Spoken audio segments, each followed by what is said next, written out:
بسم اللہ الرحمن الرحیم۔ بزرگوں، اللہ رب العزت سے دعا ہے کہ اللہ رب العزت ہم سب کی دنیا بھی درست فرمائے اور آخرت میں بھی ہمیں بہترین اجر عطا فرمائے۔ آخرت میں بہترین اجر پانے کے لیے بہترین عبادت کرنی چاہیے، اور بہترین عبادت کرنے میں 3 باتوں کا لحاظ ضروری ہوتا ہے۔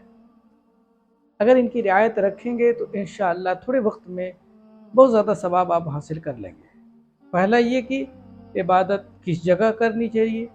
اور دوسرا یہ کہ عبادت کس وقت کرنی چاہیے، اور تیسرا یہ کہ عبادت کس سے پوچھ کر کرنی چاہیے۔ کیونکہ بعض دفعہ ایسا ہوتا ہے وقت بدلنے سے عبادت کا ثواب بڑھ جاتا ہے، جگہ بدلنے سے عبادت کا ثواب بدل جاتا ہے، اور یہ دونوں چیزیں آپ کسی عالم دین سے پوچھ کر کے جب کریں گے تو انشاءاللہ یہ دونوں چیزوں کا جو بڑھا ہوا اجر ہے آپ کو حاصل ہو جائے گا۔ اس چھوٹی سی تمہید کے بعد میں ایک بات یہ کہنا چاہ رہا ہوں کہ شعبان کے مہینے میں 15 شعبان جس کو ہم نصف شعبان، جس کو ہم لیلۃ البرات کہتے ہیں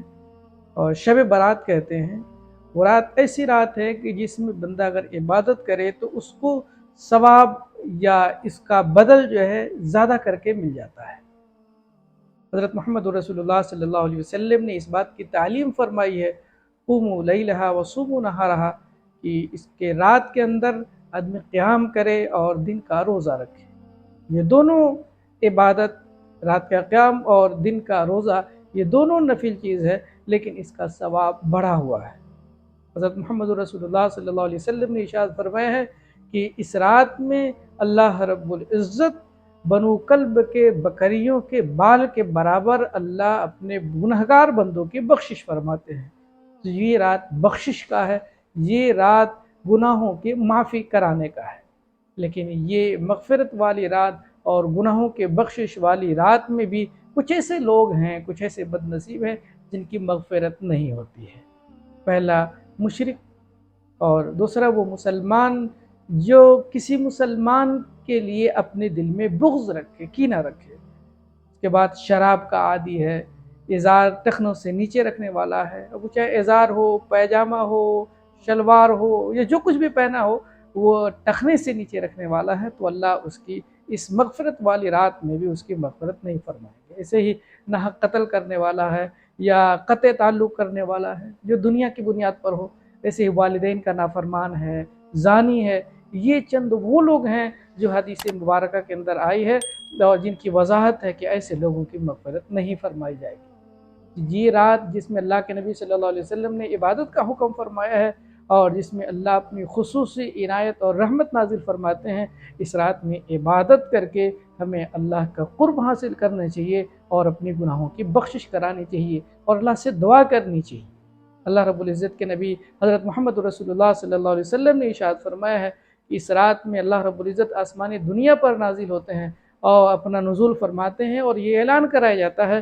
کہ ہے کوئی مغفرت چاہنے والا جس کی مغفرت کی جائے، ہے کوئی رزق کا متلاشی کہ جس کو رزق عطا کی جائے، ہے کوئی پریشانیوں کا مارا اور پریشانی مبتلا جس کو میں عافیت بخشوں۔ تو یہ تو اللہ کی طرف سے اعلان کرایا جاتا ہے کہ اللہ سے کوئی مانگنے والا، کوئی چاہنے والا ہے۔ تو اس رات میں تو خاص طور سے قیام لیل کے ساتھ دعاؤں کا اہتمام کرنا چاہیے،